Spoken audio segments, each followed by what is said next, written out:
Joo. Suomen pelimuseossa aukeaa tosiaan toinen Dungeons & Dragons 50 vuotta näyttely 8.5. Ja siinä on kyse siis Dungeons & Dragons pelistä, joka täyttää 50 vuotta.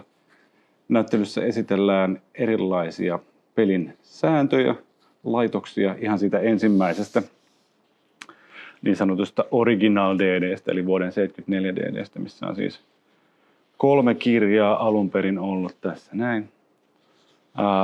Sitäkin kauemmas historiaan mennään, että esitellään Chainmail-peli, joka oli aika keskeinen siinä DD:n synnyssä aikoinaan.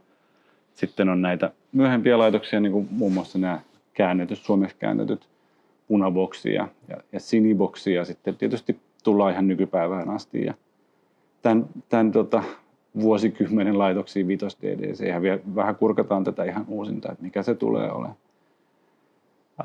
Sen lisäksi meillä on esillä myöskin eri pelijohtajien kanssa tehtyjä tämmöisiä vitriinejä, missä eri pelijohtajat esittelee sitä, että miten he pelaa DD:tä. Ja niin kuin tiedetään, niin vaikka peli on sama, niin sitä voi pelata tosi monella eri tavalla. Ja siinä pohditaan vähän just sitä, että mitä se tarkoittaa, jos pelataan aika paljon tietokonevälitteisesti tai tietokoneavusteisesti. Tai sitten minkälaista se on ollut se pelaaminen ihan 80-luvun alussa. No varmaan se keskeinen syy sille eri noppien käyttämiselle on se satunnaiselementti, että ne tuottaa satunnaislukuja, mutta onhan ne tietysti niin kuin hienon näköisiäkin ja aika ikonisia. Jotenkin yhdistetään tosi tiiviisti peliin. Joo, tämän Original DD:n kannessa lukee siis tosiaan, että tämä on siis Gygax Arneson. He on ne 2 kirjoittajaa, ja se, että kumpi heistä nyt oli se niin kuin alkuperäinen, se on aika vaikea kysymys. Varmaan sekä ja että. Kumpikin on aika keskeinen siinä kehityksessä. Toki voidaan niin kuin perustellusti väittää, että Arneson olisi peliporukkansa kanssa ensin roolipelannut, mutta Gary Gygax oli sitten tosi keskeisessä roolissa siihen, että hän käytännössä niin kuin Arnesonin muistiinpanojen perusteella kirjoitti nämä säännöt ja toi siihen paljon omaansa. Eli varmastikin voisi sanoa, että yhteistyöstä on kyse. No, meillä on esillä 12 niin sanotusti virallista versioa, eli tuotemerkin omistajan julkaisemaa, mutta sitten on myöskin niin kuin muita pelejä ja mukana on muun muassa Pathfinderia ja sitten näitä NS-OSR-pelejä jonkun verran. Eli reilusti yli 10.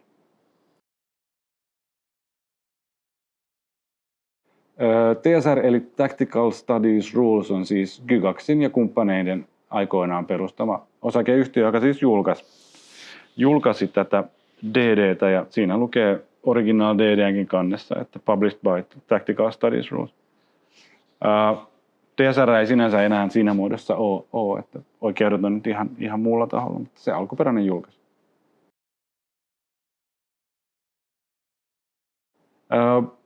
DD-maailmoja on tosi monenlaisia, monia olemassa, ja vaikea sanoa, että mikä niistä olisi kaikkein kiehtovin. Kaikissa on jotain hienoa. Spelljammerissa ihan niin kuin järjettömiä visioita siitä, kun purjehditaan maailmojen välisessä eetterissä, tai Dark Sun on tosi tyylikäs ja hienosti tehty maailma. Itselle läheisin maailma, sitten varmaan kuitenkin loppujen lopuksi Forgotten Realms, vaikka se on aika semmoinen ehkä geneerinenkin maailma ja vähän semmoinen, että sinne on niin kuin kaiken näköistä vaan niin kuin laitettu ja ympätty, mutta kai se on mulle se oleellista.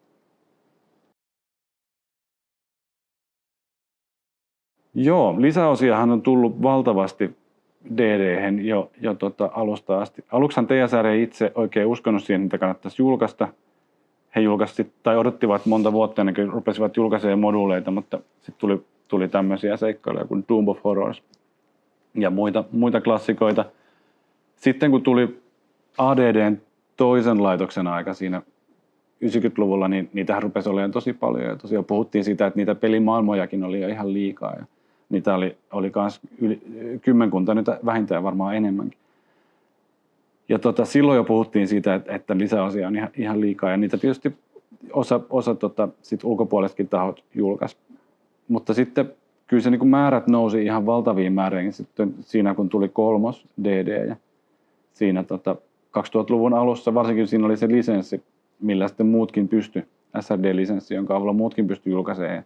Tuli Wizards of the Coast julkaisi itse valtavasti sisältöjä, mutta muutkin julkaisi, niin sitten puhutaan jo niin sadoista lisäosista seikkailusta ja ehkä enemmästäkin, mutta kyllä mä luulen, että silti nykyisin sitä materiaalia niin kuin vielä enemmän, koska vaikka ehkä kirjoja tuu ihan niin paljon, niin niistä digitaalisesti julkaistua materiaalia on niin valtavasti tuolla netissä, että se kynnys julkaista joku PDF on niin paljon matalampi kuin sitten, että pistää ihan oikein kirjan ulos. Niin en ole laskenut, mutta väittäisin, että nykyisin on kyllä vielä enemmän tähän nykyiseen laitokseen lisäosia, seikkailuja ja kirjoja.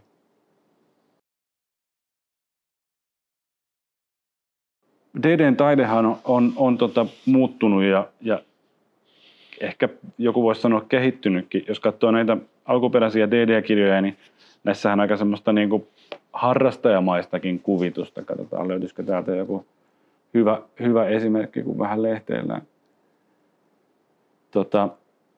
Eli ei ollut ammattitaiteilijoita, ei ollut niin kuin fantasiataiteilijoita siinä. Tässä on itse asiassa aika hieno tämmöinen barbaarikuvitus täältä Orkiksesta. Mutta pikkuhiljaa DSR rupesi sitten niin kuin palkkaan taiteilijoita ja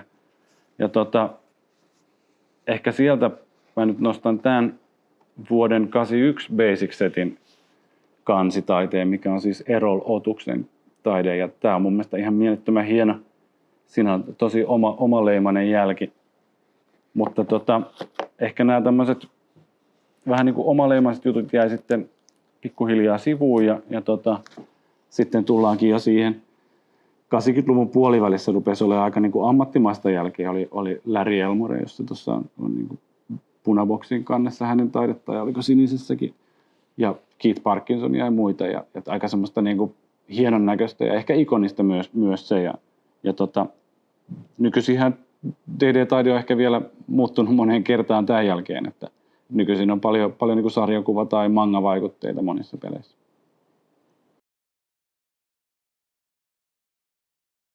Joo, tämä onkin aika kiperä kysymys, että minkä velhon ottaisi omaa seikkailijaryhmää, mutta ehkä tekee silti mieli vastata, että ottaisin silti täältä originaalista Magic Userin, koska se on niin, no en tiedä voiko sanoa hyödytön, mutta Magic Userilla on siis yksi taika ykköstasolla, hän voi sen kerran heittää ja sen jälkeen hän voi toki avustaa muita, mutta siinä voisi olla sellainen hauska tilanne, että voisi sitten vähän naureskella sille maagille.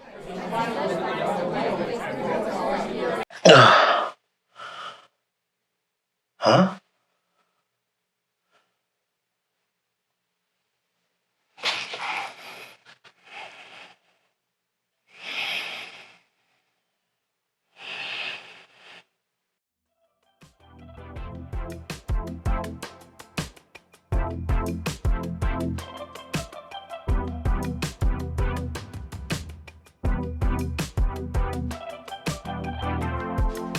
No niin, morjesta. Mä oon Karri, viihdekauppa-laiska pelikaani.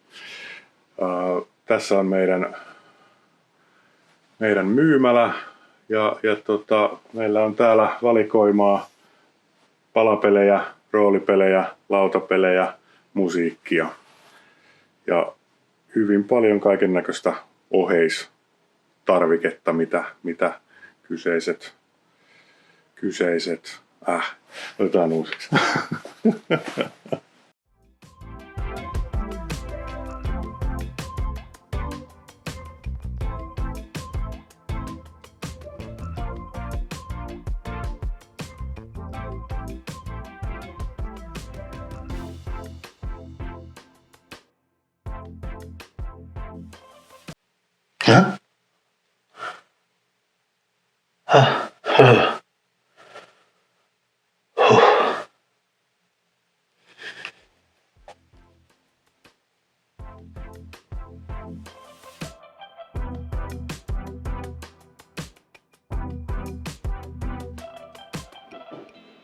Moikka!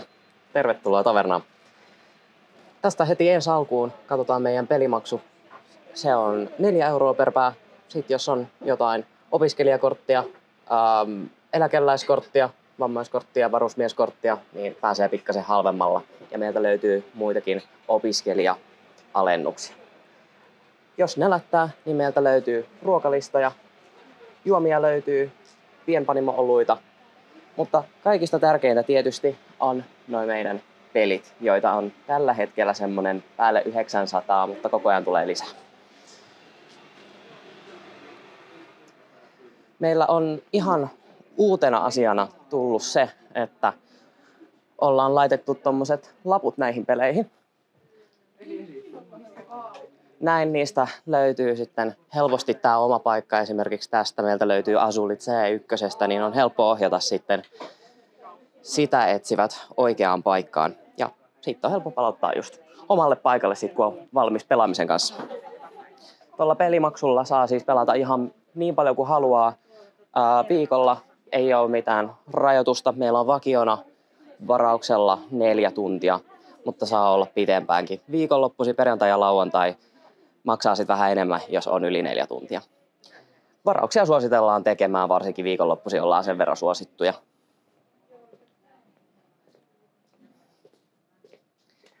Koko ajan tätä yritetään kehittää. Nyt on vähän kirjoitettu ylös, että mitä löytyy mistäkin. Tästä löytyy ihan tämmöisiä perusklassikoita, Monopolia, muuttuvaa labyrinttiä, riskiä.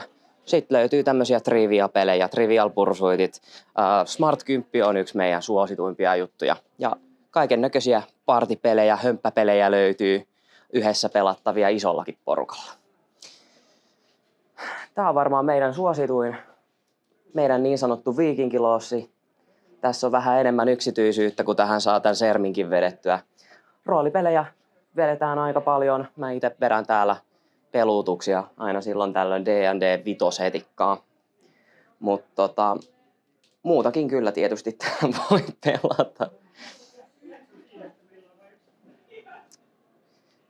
Ja jos se roolipelaaminen kiinnostaa, niin täältä meiltä löytyy monennäköistä siihenkin tarpeita. Kirjoja löytyy, noppia löytyy, meillä löytyy Magic the Gathering -kortteja myös täältä, Pathfinderia. Ihan perus starter-setti tuohon Dungeons and Dragonsiin, että jos kiinnostaa vähän lähteä kokeilemaan, mutta ei halua vielä rahaa laittaa, niin tää on aika helppo tapa aloittaa. Toivotaan, että kaikki ihmiset täällä viihtyy ja aina saa tulla henkilökunnalta tietysti kysymään, jos on yhtään mitään kysymyksiä peliin liittyen tai miten muutakaan. Että kyllä kaikki on tänne tervetulleet. Vannon, että jos mä rupean syömään mustaa makkaraa, niin sitten kyllä joku saa kuulla kunniansa. Tämän videon tekoon on osallistunut Mika-Matti Pekonen, Ville Vuorela sekä myöskin Joona Laaksonen. Kiitoksia paljon avustanne ja nähdään taas ensi kerralla Rope-luvassa.